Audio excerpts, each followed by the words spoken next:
Market లో invest చేసి మీ డబ్బులు డబుల్ చేసుకోవాలనుకుంటున్నారా? సుందరరామిరెడ్డి గారి లైవ్ సెమినార్ కి అటెండ్ అవ్వండి.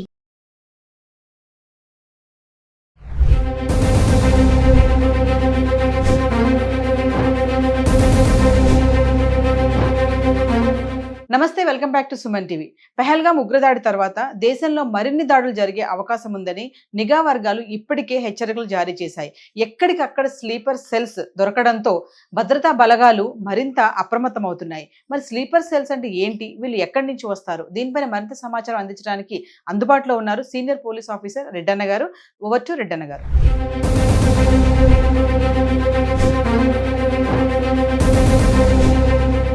పెహల్గాం దాడి తర్వాత నేషనల్ ఇన్వెస్టిగేషన్ ఏజెన్సీ మరియు దీనిపైన ప్రత్యేకమైన దృష్టి పెట్టి ఇన్వెస్టిగేషన్ చేస్తే వీళ్ళకు లభ్యమైంది ఏమిటి అంటే through sweeper cells only it has happened అని. ఈ స్వీపర్ సెల్స్ ఎవరైతే ఉన్నారో వాళ్ళు పెహల్గాంలో దాడికొచ్చిన వాళ్ళకి సపోర్ట్ చేయడంతో కాదు, స్వీపర్ సెల్స్ వాళ్ళకి కావలసినటువంటి సదుపాయాలన్నీ కూడా చేసుకున్నారు.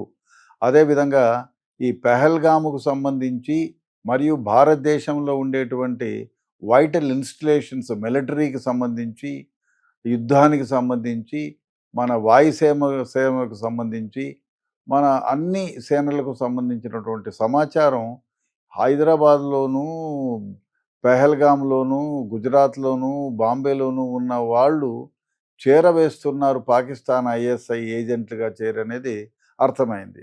సో దీంట్లో పూర్తిగా ఇన్వెస్టిగేషన్ చేయడం మొదలు పెడితే అదే మనకి హర్యానాకి చెందినటువంటి జ్యోతి మల్హోత్రా అనే అమ్మాయి పేరు బయటకు వచ్చింది.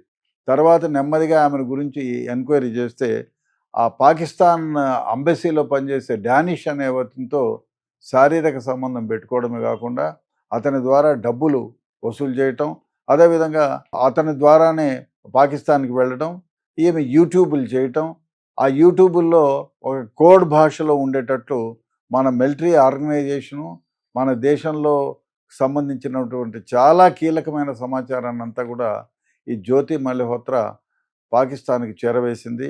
అదేవిధంగా ఈమెకి లక్షల మంది ఫాలోవర్స్ ఉన్నారు ఆల్ ఓవర్ ఇండియా. సో అందంగా ఉంటుంది, నవ్వుతూ పలకరిస్తుంది, అంటే ప్రతి ఒక్కళ్ళు ఫిదా అయిపోయి ఆమె ఇచ్చిన కంటెంట్ను చూస్తున్నారు. ఆ కంటెంట్ ఇచ్చేటువంటి ఒక యూట్యూబర్ ఈ విధంగా రహస్యంగా మన భారతదేశానికి సంబంధించినటువంటి ఆ రహస్యాలన్నీ, మిలిటరీకి సంబంధించిన రహస్యాలన్నీ, మరి ఎవరు ఎప్పుడు దాడి చేయొచ్చు, ఎక్కడ ఎవరెవరు ఉండరు అనే సమాచారాన్ని మొత్తం ఈమె పెహల్గాముకు సంబంధించిన దాడికి సంబంధించినటువంటి మొత్తం వీడియోను కూడా పాకిస్తాన్కి ఐఎస్ఐ ఉగ్రవాదులకు చేర్చింది ఏమే. చాలా దారుణమైన వ్యవహారం. ఇంకోటి ఏమంటే ఈ పహల్గాము దాడికి ముందు ఈమె పహల్గాంలో వీడియో చేసి పాకిస్తాన్కి పంపించింది. సో ఆ విధంగా పాకిస్తాన్ ఉగ్రవాదులతో చేతులు కలిపి విలాసవంతమైన మిడిల్ క్లాస్ ఫ్యామిలీకి సంబంధించింది. ఎప్పుడు ఫ్లైట్లో పోయినా కూడా ఆమె ఫస్ట్ క్లాస్లో పోతుంది, ట్రైన్లో పోయినా ఫస్ట్ క్లాస్లో పోతుంది. ఈ విధంగా హోటల్స్ కూడా 5 స్టార్ హోటల్స్లో దిగుతుంది. ఈ విధంగా అంటే ఇట్లా ఇల్లీగల్గా భారతదేశానికి సంబంధించినటువంటి వైటల్ ఇన్ఫర్మేషన్ను పాకిస్తాన్ దేశానికి అమ్మి, ఐఎస్ఐ ఏజెంట్లకు అమ్మి, తద్వారా వచ్చిన డబ్బుతో ఈమె సుఖాలు అనుభవిస్తుంది. ఈమెతో పాటు ఈమె శిష్యులు, ఈమెకు సంబంధించిన ఏజెంట్లను 6 మందిని భారతదేశం వాళ్ళు అరెస్ట్ చేశారు. అరెస్ట్ చేసి ఈమెని జైల్లో పెట్టారు. ఈమెని ఎంక్వైరీ చేస్తున్నారు. అదేవిధంగా భారతదేశం మొత్తం మీద ఈ 3 రోజుల్లో దగ్గరగా 11 మంది ఏజెంట్లు, స్వీపర్ సెల్స్, ఈ ఎవరైతే భారతదేశానికి సంబంధించినటువంటి కీలక సమాచారాన్ని పాకిస్తానీ ఏజెంట్లకు ఇచ్చినటువంటి వాళ్ళని అరెస్ట్ చేశారు. ఈ విధంగా గజాలాని పంజాబు, ఈమె ఒక విడోయరు. ఈమె కూడా ఈ పాకిస్తాన్ దినేష్ అంటే పాకిస్తాన్ అంబెసీలో భారతదేశంలో పనిచేసి ఈ డానిష్ అనే అతనితో ఈమె కూడా శారీరక సంబంధం పెట్టుకొని డబ్బులు వసూలు చేసుకొని, ఆ అమ్మాయి కూడా మన దేశానికి సంబంధించినటువంటి కీలకమైన సమాచారం, మిలిటరీ ఆర్గనైజేషన్ గురించి కీలకమైన సమాచారాన్ని ఐఎస్ఐ ఏజెంట్లకు ఇచ్చింది. అదేవిధంగా ఈ డానిష్తో కలిపి ఫోటోలు ఉన్నాయి, ఈ అమ్మాయికి ఉన్నాయి, జ్యోతి మల్హోత్రకు కూడా ఉన్నాయి.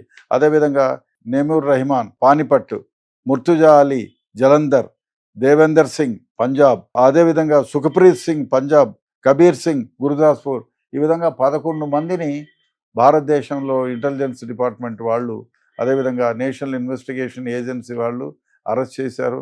ఇంకా చాలామందిని తమ ఆధీనంలో ఉంచుకొని వాళ్ళని ప్రొక్యూర్ చేసి వాళ్ళ ద్వారా సమాచారం సేకరిస్తున్నారు. బహుశా భారతదేశంలో ఇప్పుడు ముఖ్యంగా ఈ స్లీపర్ సెల్స్ యాక్టివ్ అయినాయి. దానికి కారణం ఏమిటంటే మనకి జరిగిన దాడి తర్వాత, పహల్గామ్లో జరిగిన దాడికి ప్రతీకారంగా మనం దాడి చేసాం. పాకిస్తాన్ పైన 11 స్థావరాలపైన దాడి చేసాం. ఉగ్రవాదులు ఎక్కడైతే పెట్టి పోషించబడి ట్రైనింగ్ ఇస్తున్నారో ఆ ఉగ్రవాద క్యాంపులన్నింటి కూడా మనం నాశనం చేసాం.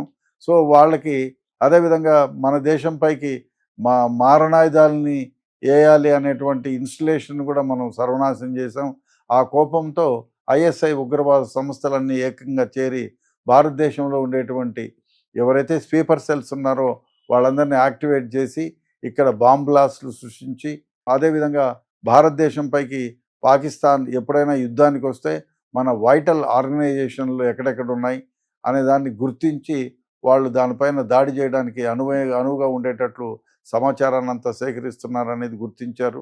అదేవిధంగా ఇప్పటికే ఈ 3 రోజులను 11 మందిని గుర్తించి అరెస్ట్ చేశారు. బహుశా ఇంకా కొన్ని వందల మందిని భారతదేశంలో ఉండేటువంటి అనేక సంస్థలు, రీసెర్చ్ అనాలిసిస్ వింగ్ కానివ్వండి, నేషనల్ ఇన్వెస్టిగేషన్ ఏజెన్సీ కానివ్వండి, state government and central government intelligence డిపార్ట్మెంట్లు కానివ్వండి, కౌంటర్ ఇంటెలిజెన్స్లు కానివ్వండి, అదేవిధంగా ఆర్మీ ఇంటెలిజెన్స్లు కానివ్వండి ఎంక్వైరీలు చేస్తున్నారు. బహుశా కొద్ది రోజుల్లోనే మొత్తం ఈ నెట్వర్క్ ఎవరైతే ఉన్నారో వాళ్ళందరినీ వెలికి తీసి వాళ్ళపైన కఠిన చర్యలు తీసుకునేదానికి అన్ని విధాల చర్యలు తీసుకుంటున్నారు. బహుశా అదే కాకుండా ఇటువంటి వాళ్ళ గురించి ఏ సమాచారం ఏ పౌరుల దగ్గర ఉన్నా డెఫినెట్గా అది పోలీస్ యంత్రాంగానికో ఇంటెలిజెన్స్ డిపార్ట్మెంట్కో చేరవేయాల్సిన అవసరం ఎంతైనా ఉంది. మరీ దారుణమైన వ్యవహారం ఏమంటే మన దేశంలో ఉండి మన దేశం గురించి మన దేశంలో సంపాదించుకొని ఉంటూ వాళ్ళు మన దేశం యొక్క మొత్తం సమాచారాన్ని పాకిస్తాన్కి చేరవేస్తున్నారంటే నిజంగా వీళ్ళని నిలబెట్టి ఏం చేయాలనే ఆలోచన కాకుండా ఉంది. భారతదేశంలో ఉంటూ భారతదేశానికి సంబంధించినటువంటి వైటల్ ఆర్గనైజేషన్ యొక్క మొత్తం సమాచారాన్ని ఇస్తున్నారు. చూడాలి ఇంకా ఎంతమంది అరెస్ట్ అవుతారో. వీళ్ళందరూ ఇన్వెస్టిగేషన్ చేసిన తర్వాత ఇంకా కూడా సెంట్రల్ ఇంటెలిజెన్స్ తర్వాత రావాళ్ళు కొందరిని విచారిస్తున్నారు. బహుశా ఇంకా రాబోయే రోజుల్లో సమాచారం అంటే కీలకమైన సమాచారాలను మనకు తెలియపరుస్తారు. అదేవిధంగా ఎవరైతే దీంట్లో యాక్టివ్గా పార్టిసిపేట్ చేస్తున్నారో వాళ్ళందరినీ అరెస్ట్ చేసి ఈ మొత్తం గ్యాంగ్ని అనర్త్ చేస్తారనేటువంటిది నా భావన.